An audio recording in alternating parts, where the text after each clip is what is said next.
KPSC ವಿರುದ್ಧ ಕರ್ನಾಟಕ ರಕ್ಷಣಾ ವೇದಿಕೆ ಕರವೇ ನಾರಾಯಣಗೌಡ ನೇತೃತ್ವದಲ್ಲಿ ದೊಡ್ಡ ಮಟ್ಟದಲ್ಲಿ ಪ್ರತಿಭಟನೆ ಆಗ್ತಾನೆ ಇದೆ.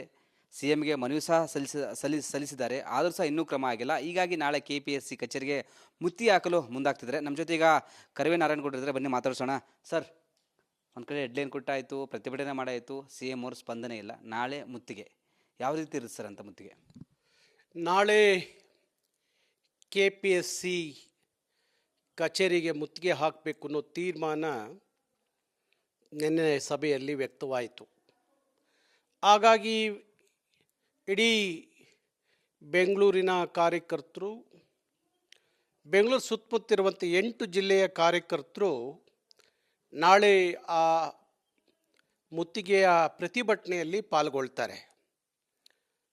ಈಗ ನಾವು 2 ಬಾರಿ ಮುಖ್ಯಮಂತ್ರಿಗಳನ್ನು ಭೇಟಿ ಮಾಡಿದ್ದಾಯಿತು. ಕೆಪಿಎಸ್ಸಿಯ ಕರ್ಮಕಾಂಡದ ವಿಚಾರವನ್ನು ಮುಖ್ಯಮಂತ್ರಿಗಳ ಜೊತೆಯಲ್ಲಿ ಮಾತಾಡಿದ್ದಾಯಿತು. ಆದರೆ ಇವತ್ತವರೆಗೂ ನಮಗೆ ಯಾವುದೇ ರೀತಿಯ ಪರಿಹಾರ ಸಿಗ್ತಾ ಇಲ್ಲ.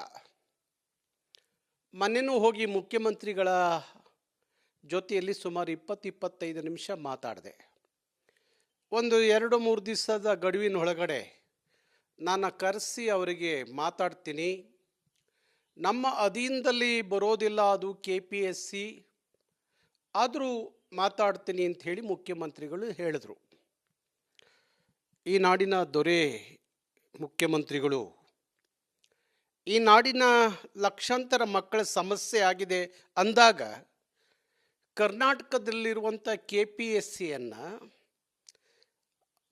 ಅವ್ರನ್ನ ಕರೆದು ಅವರಿಗೆ ಒಂದಷ್ಟು ಬುದ್ಧಿ ಹೇಳಿ ಸರಿ ಮಾಡಬಹುದಾದಂಥ ಅಧಿಕಾರ ಮುಖ್ಯಮಂತ್ರಿಗಳಿಗೆ, ಸರ್ಕಾರಕ್ಕೆ ಇದೆ.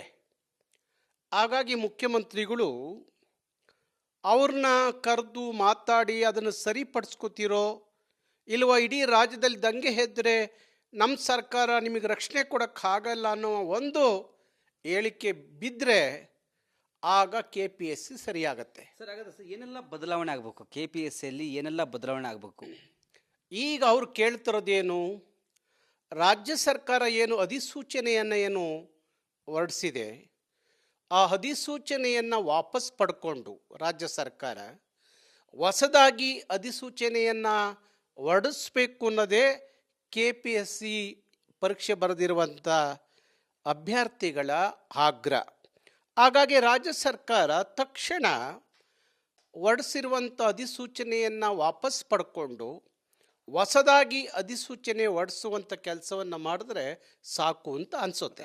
ಅಧಿಕಾರಿಗಳ ಸಲ್ಲಿರುವಂಥ ನಿರ್ದೇಶಕರು, ಅಧ್ಯಕ್ಷರು ಅವ್ರನ್ನೇನಾದರೂ ಸಸ್ಪೆಂಡ್ ಮಾಡಬೇಕಾ, ಕಿತ್ತು ಹಾಕಬೇಕಾ? ಹೌದು. ಎರಡನೇ ಅವರ ಬೇಡಿಕೆ ಏನು, ಈಗ ಅಲ್ಲೊಬ್ಬ ಅಧಿಕಾರಿ ಇದ್ದಾನೆ, ಅವ ಮೂಲ ಉತ್ತರ ಪ್ರದೇಶದವನು, ಜ್ಞಾನೇಂದ್ರ ಕುಮಾರ್ ಅಂತ ಹೇಳಿ ಒಬ್ಬ ಅಧಿಕಾರಿ, ಪರೀಕ್ಷಾ ನಿಯಂತ್ರಣಕ ಅಧಿಕಾರಿ. ಅವನು ಭಾರಿ ದುರಹಂಕಾರದ ವರ್ತನೆ ಮತ್ತು ದಬ್ಬಾಳಿಕೆಯನ್ನು ಮಾಡುವಂಥದ್ದು. ಅವನು ಉತ್ತರ ಪ್ರದೇಶದ ಮೂಲದ ಅಧಿಕಾರಿ ಒಂದು ಕ್ಷಣ ಕರ್ನಾಟಕದ ನೆಲದಲ್ಲಿ ಇಟ್ಕೋಬಾರ್ದು, ಅವನ್ನ ವಾಪಸ್ ಕಳಿಸ್ಬೇಕು. ಇಲ್ವೋ ಅಂಥ ಅಧಿಕಾರಿಗಳನ್ನ ಸಸ್ಪೆಂಡ್ ಮಾಡಿ ಎಲ್ಲಿಡಬೇಕು ಅಲ್ಲಿ ಇಟ್ಟರೆ ಭಾರಿ ಒಳ್ಳೆಯದು. ಹಾಗೆ ಇವತ್ತು ಆ ಅಧ್ಯಕ್ಷರು, ಕೆ ಪಿ ಎಸ್ ಸಿ ಅಧ್ಯಕ್ಷರು ಶಿವಶಂಕರಪ್ಪ ಸಾವ್ಕಾರ್, ಆ ಸಾವ್ಕಾರನಿಗೆ ಈ ಲಕ್ಷಾಂತರ ಮಕ್ಕಳ ದುಃಖ ದುಮಾನಿ ಅರ್ಥ ಆಗಿಲ್ಲ. ಇವತ್ತೆಲ್ಲರೂ ಹೇಳೋ ಹಾಗೆ ಕೆ ಪಿ ಎಸ್ ಸಿಯಲ್ಲಿ ಆಗುವ ಭ್ರಷ್ಟಾಚಾರ ಇದೆಯಲ್ಲ, ಬಹುಶಃ ಕರ್ನಾಟಕದ ಯಾವುದೇ ಕ್ಷೇತ್ರದಲ್ಲಿ ಆಗದೇ ಇರುವಂಥ ಭ್ರಷ್ಟಾಚಾರ, ಮಹಾನ್ ಭ್ರಷ್ಟರು ಅಲ್ಲಿ ಕೂತಿದ್ದಾರೆ.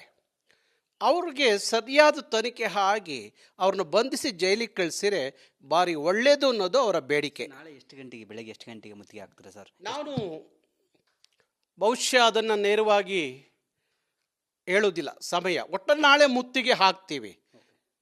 ಯಾಕೆಂದರೆ ವ್ಯವಸ್ಥಿತವಾಗಿ ಮುತ್ತಿಗೆ ಹಾಕಬೇಕು, ಸಾವಿರಾರು ಸಂಖ್ಯೆಯಲ್ಲಿ ಅಲ್ಲಿ ಹೋಗಬೇಕು ಅಂದಾಗ ನುಗ್ಗುತ್ತಾರೆ ಸರ್. ಹಾಗಾದರೆ ನೋಡೋಣ, ನಮಗೆ ನಾಳೆ ಏನೆಲ್ಲ ಸಾಧ್ಯವೋ ಆ ಕೆಲಸವನ್ನು ನಾವು ಸರ್ಕಾರದ ಆಗಲಿ ಬಿಡ್ರಿ, ಆಗಲಿ ಬಿಡಿ.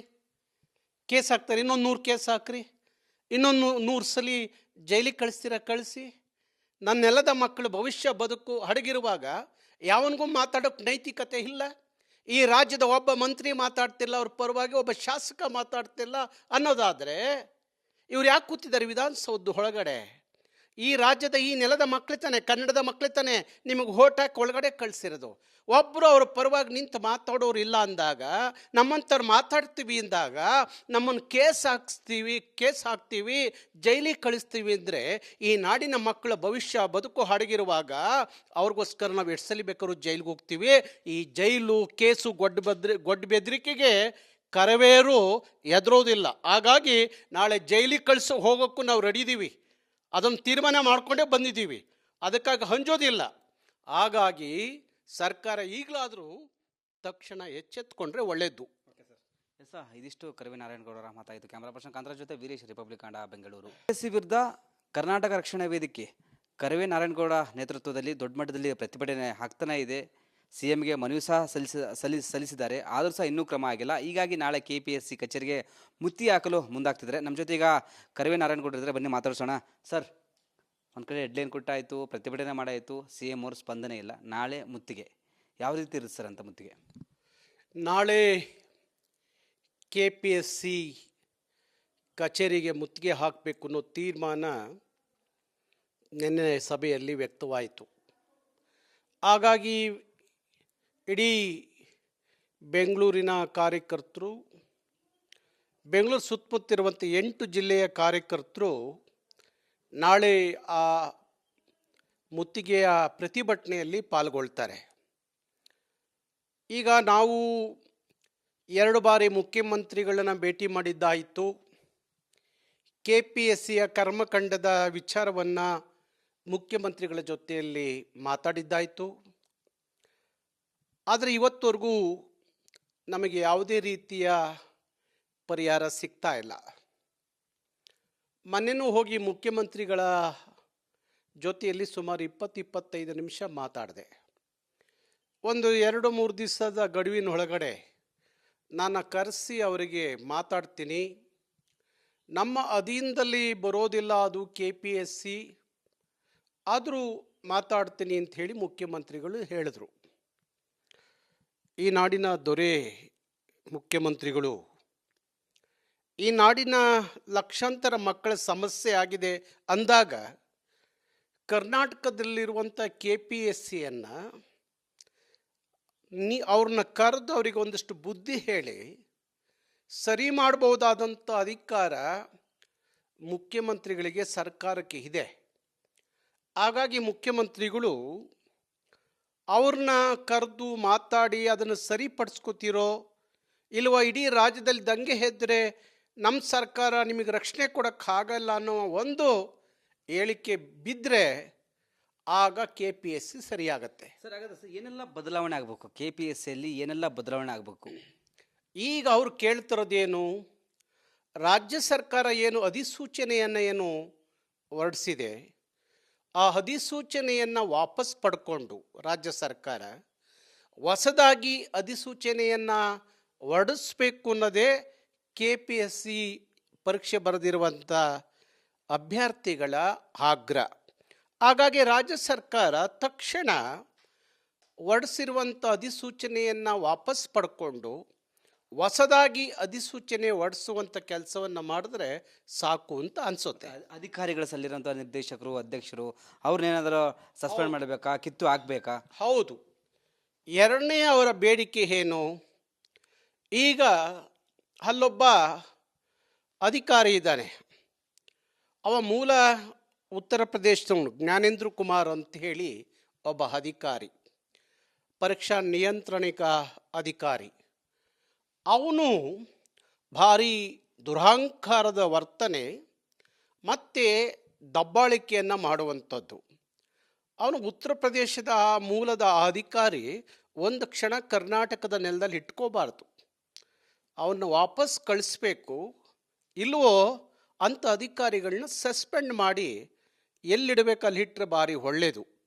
ಹಾಗೆ ಇವತ್ತು ಆ ಅಧ್ಯಕ್ಷರು, KPSC ಅಧ್ಯಕ್ಷರು ಶಿವಶಂಕರಪ್ಪ ಸಾವ್ಕಾರ್, ಆ ಸಾವ್ಕಾರನಿಗೆ ಈ ಲಕ್ಷಾಂತರ ಮಕ್ಕಳ ದುಃಖ ದುಮಾನಿ ಅರ್ಥ ಆಗಿಲ್ಲ. ಇವತ್ತೆಲ್ಲರೂ ಹೇಳೋ ಹಾಗೆ KPSCಯಲ್ಲಿ ಆಗುವ ಭ್ರಷ್ಟಾಚಾರ ಇದೆಯಲ್ಲ, ಬಹುಶಃ ಕರ್ನಾಟಕದ ಯಾವುದೇ ಕ್ಷೇತ್ರದಲ್ಲಿ ಆಗದೇ ಇರುವಂಥ ಭ್ರಷ್ಟಾಚಾರ. ಮಹಾನ್ ಭ್ರಷ್ಟರು ಅಲ್ಲಿ ಕೂತಿದ್ದಾರೆ. ಅವ್ರಿಗೆ ಸರಿಯಾದ ತನಿಖೆ ಆಗಿ ಅವ್ರನ್ನ ಬಂಧಿಸಿ ಜೈಲಿಗೆ ಕಳಿಸಿರೆ ಭಾರಿ ಒಳ್ಳೆಯದು ಅನ್ನೋದು ಅವರ ಬೇಡಿಕೆ. ನಾಳೆ ಎಷ್ಟು ಗಂಟೆಗೆ, ಬೆಳಗ್ಗೆ ಎಷ್ಟು ಗಂಟೆಗೆ ಮುತ್ತಿಗೆ ಹಾಕ್ತಾರೆ ಸರ್? ನಾನು ಬಹುಶಃ ಅದನ್ನು ನೇರವಾಗಿ ಹೇಳೋದಿಲ್ಲ ಸಮಯ. ಒಟ್ಟಲ್ಲಿ ನಾಳೆ ಮುತ್ತಿಗೆ ಹಾಕ್ತೀವಿ. ಯಾಕೆಂದರೆ ವ್ಯವಸ್ಥಿತವಾಗಿ ಮುತ್ತಿಗೆ ಹಾಕಬೇಕು. ಸಾವಿರಾರು ಸಂಖ್ಯೆಯಲ್ಲಿ ಅಲ್ಲಿ ಹೋಗಬೇಕು ಅಂದಾಗ ನುಗ್ಗುತ್ತಾರೆ ಸರ್. ಹಾಗಾದ್ರೆ ನೋಡೋಣ, ನಮಗೆ ನಾಳೆ ಏನೆಲ್ಲ ಸಾಧ್ಯವೋ ಆ ಕೆಲಸವನ್ನು ನಾವು ಸಾಕಿದೆ ಸರ್ ಸರ್ಕಾರದ. ಆಗಲಿ ಬಿಡ್ರಿ, ಆಗಲಿ ಬಿಡಿ. ಕೇಸ್ ಹಾಕ್ತಾರೆ, ಇನ್ನೊಂದು 100 ಕೇಸ್ ಹಾಕ್ರಿ, ಇನ್ನೊಂದು 100 ಸಲ ಜೈಲಿಗೆ ಕಳಿಸ್ತೀರ ಕಳಿಸಿ. ನನ್ನ ನೆಲದ ಮಕ್ಕಳು ಭವಿಷ್ಯ ಬದುಕು ಅಡಗಿರುವಾಗ ಯಾವನಿಗೂ ಮಾತಾಡೋಕ್ಕೆ ನೈತಿಕತೆ ಇಲ್ಲ. ಈ ರಾಜ್ಯದ ಒಬ್ಬ ಮಂತ್ರಿ ಮಾತಾಡ್ತಿಲ್ಲ ಅವ್ರ ಪರವಾಗಿ, ಒಬ್ಬ ಶಾಸಕ ಮಾತಾಡ್ತಿಲ್ಲ ಅನ್ನೋದಾದರೆ ಇವ್ರು ಯಾಕೆ ಕೂತಿದ್ದಾರೆ ವಿಧಾನಸೌಧದ ಒಳಗಡೆ? ಈ ರಾಜ್ಯದ ಈ ನೆಲದ ಮಕ್ಕಳು ತಾನೆ, ಕನ್ನಡದ ಮಕ್ಕಳು ತಾನೆ ನಿಮಗೆ ಓಟ್ ಹಾಕಿ ಒಳಗಡೆ ಕಳಿಸಿರೋದು. ಒಬ್ಬರು ಅವ್ರ ಪರವಾಗಿ ನಿಂತು ಮಾತಾಡೋರು ಇಲ್ಲ ಅಂದಾಗ, ನಮ್ಮಂಥವ್ರು ಮಾತಾಡ್ತೀವಿ ಅಂದಾಗ ನಮ್ಮನ್ನು ಕೇಸ್ ಹಾಕ್ತೀವಿ, ಜೈಲಿಗೆ ಕಳಿಸ್ತೀವಿ ಅಂದರೆ ಈ ನಾಡಿನ ಮಕ್ಕಳ ಭವಿಷ್ಯ ಬದುಕು ಅಡಗಿರುವಾಗ ಅವ್ರಿಗೋಸ್ಕರ ನಾವು ಎಷ್ಟು ಸಲ ಬೇಕಾದ್ರೂ ಜೈಲಿಗೆ ಹೋಗ್ತೀವಿ. ಈ ಜೈಲು ಕೇಸು ಗೊಡ್ಡ ಬೆದರಿಕೆಗೆ ಕರವೇರು ಎದುರೋದಿಲ್ಲ. ಹಾಗಾಗಿ ನಾಳೆ ಜೈಲಿಗೆ ಹೋಗೋಕ್ಕೂ ನಾವು ರೆಡಿ ಇದ್ದೀವಿ.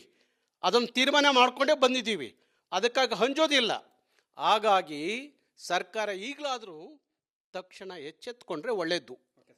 ಎಸ್ ಸರ್, ಇದಿಷ್ಟು ಕರವೇ ನಾರಾಯಣಗೌಡರ ಮಾತಾಯಿತು. ಕ್ಯಾಮ್ರಾ ಪರ್ಸನ್ ಕಾಂತರಾಜ್ ಜೊತೆ ವೀರೇಶ್, ರಿಪಬ್ಲಿಕ್ ಕನ್ನಡ, ಬೆಂಗಳೂರು.